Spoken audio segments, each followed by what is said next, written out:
Bagaimana kondisi jahiliyah? Mereka bukan jahiliyah pada aspek perdagangan, tapi pada aspek ibadah. Mereka tidak menyembah Allah. Yang mereka sembah ada patung, yang mereka sembah matahari, yang mereka sembah api, yang mereka sembah binatang. Tapi manusia hari ini yang disembah adalah jabatan, yang disembah kekuasaan, yang disembah adalah harta, yang disembah adalah dunia. Lebih berbahaya daripada yang sebelumnya. Bahkan dikatakan lebih jahiliyah manusia sekarang ketimbang yang sebelumnya. Mengaku beriman. Setiap tahun kita memperingati kelahiran baginda Nabi Muhammad sallallahu alaihi wasallam, tapi tak terpancar dalam diri kita nur Muhammad, cahaya karakter yang tertanam. Maka mengaku cinta kepada Nabi tapi berakhlak tidak seperti akhlak baginda Nabi Muhammad sallallahu alaihi wasallam. Maka setidaknya ada 4 pesan yang disampaikan oleh baginda Nabi Muhammad sallallahu alaihi wasallam.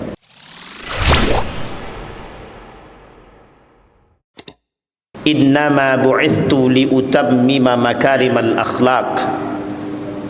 Ketika baginda Nabi Muhammad sallallahu alaihi wasallam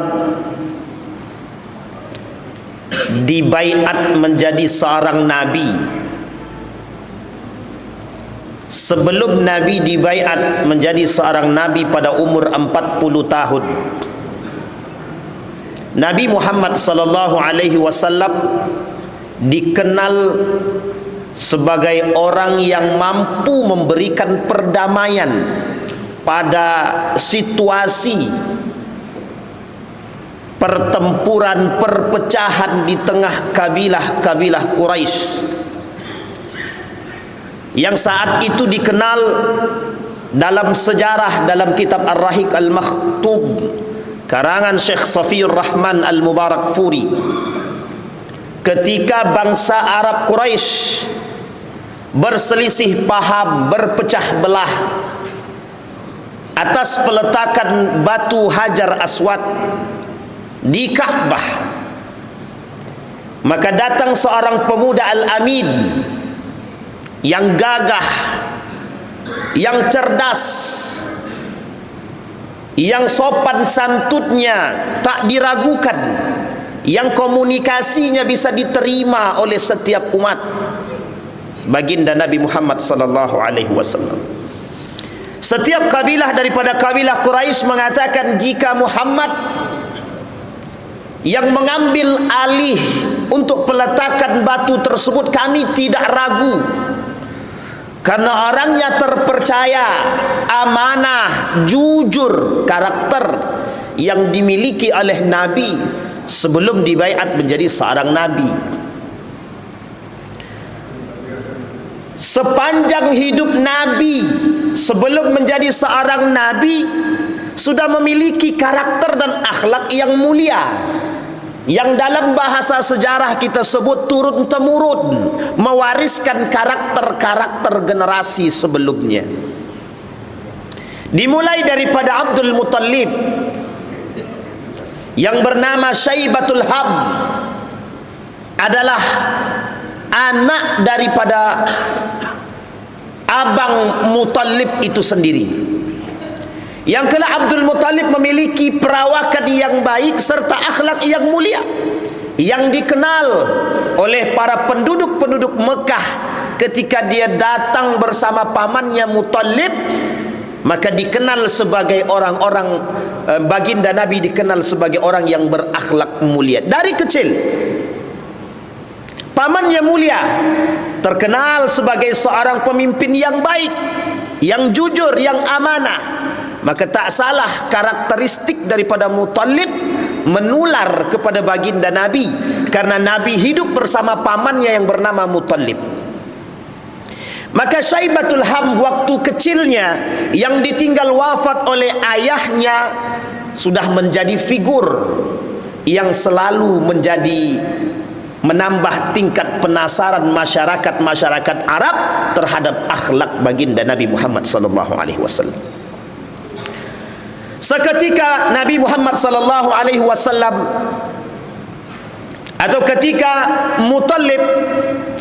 Abdul Muttalib Syaibatul Ham ditinggal wafat oleh pamannya Muttalib, maka tak ragu bangsa Quraisy ingin mengangkat Abdul Muttalib menjadi pemimpin sementara sebelum ditemukannya sumur Zam-Zam.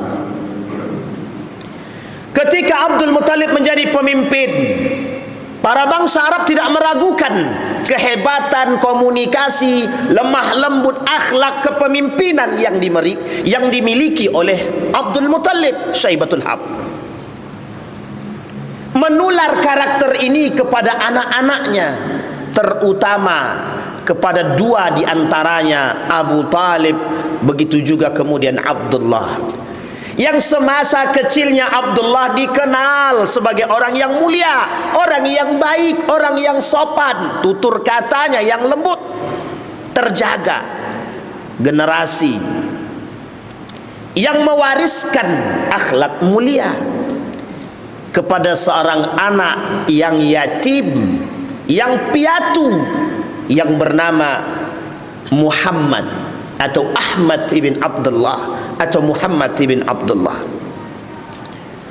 Jadi generasi turunan akhlak itu sangat memungkinkan, seperti yang dikatakan oleh Nabi dalam riwayat yang lain, al-waladu sirru abihi.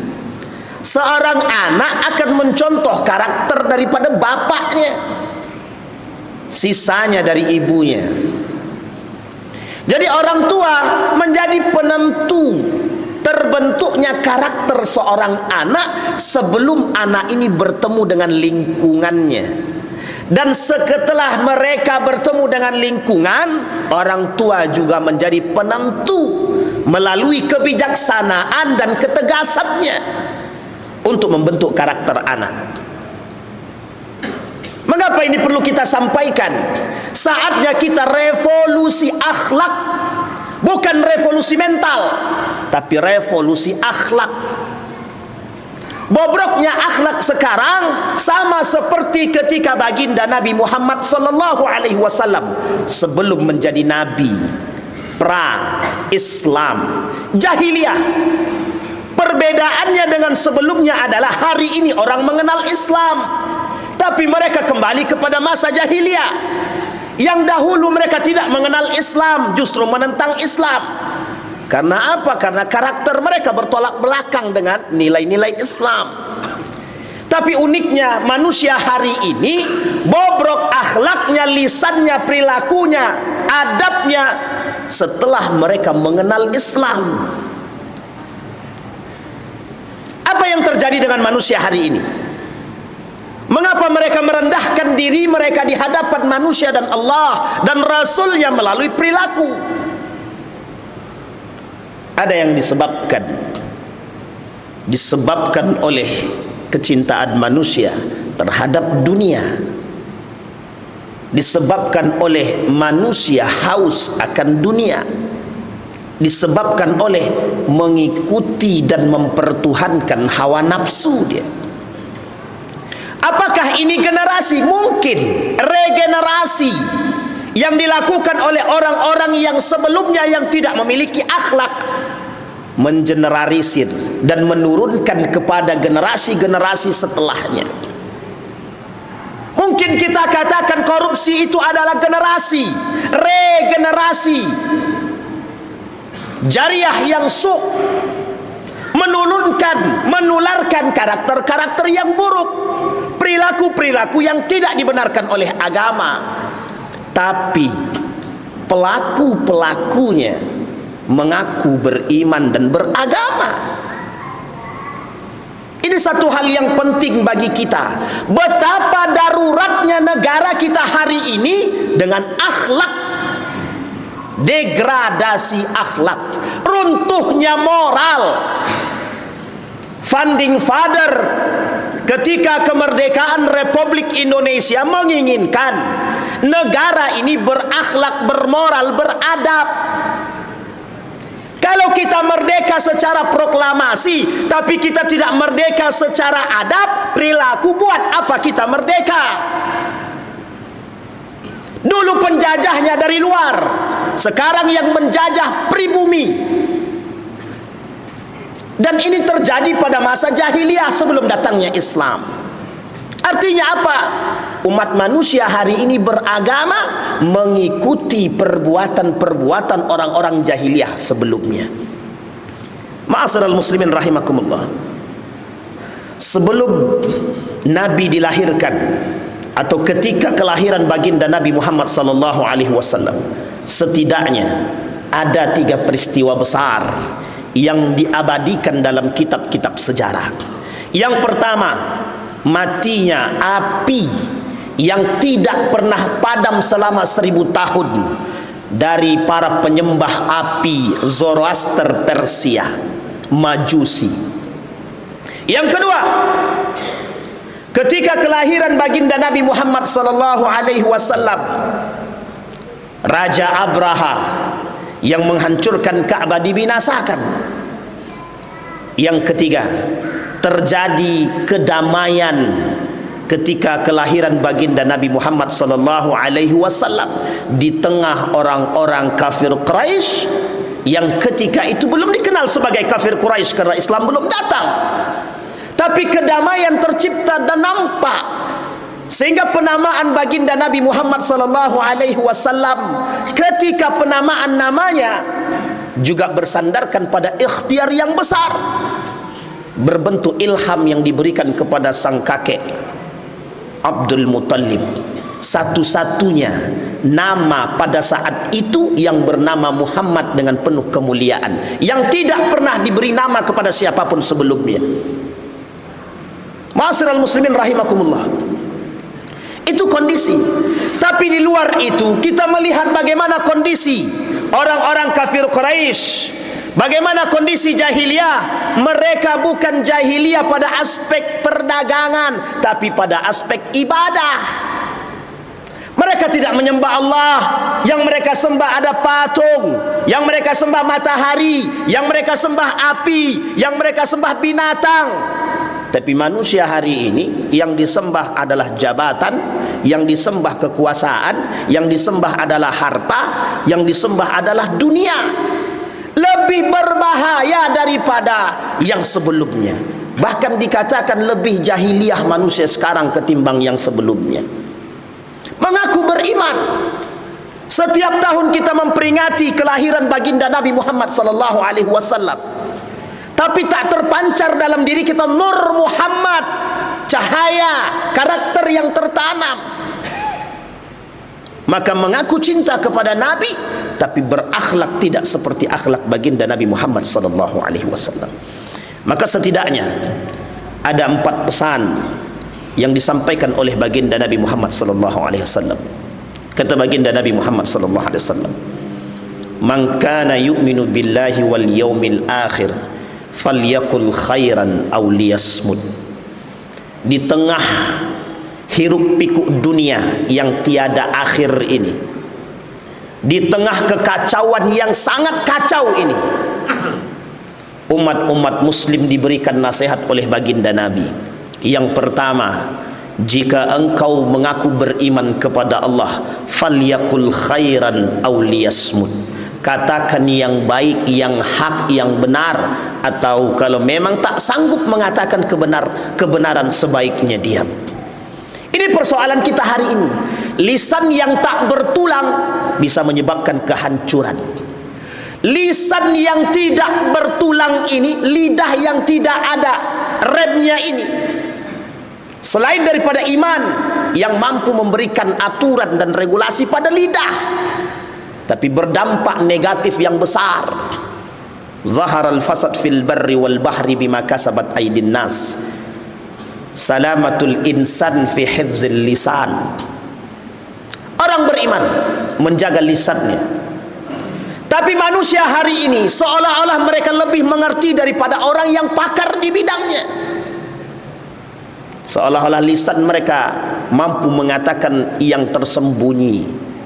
Tapi perhatikan dampak daripada perbuatan lisan yang tak bertulang, menciptakan kehancuran dan perpecahan yang sulit sekali untuk diatasi. Terjadi perpecahan ini, sudah pernah terjadi pada masa Ali bin Abi Thalib, Utsman bin Affan, Ali bin Abi Thalib, Muawiyah, Al-Hasan dan lain sebagainya. Terjadi disebabkan karena ulah lisan, disebabkan karena manusia, dan disebabkan oleh perilaku-perilaku yang tidak baik.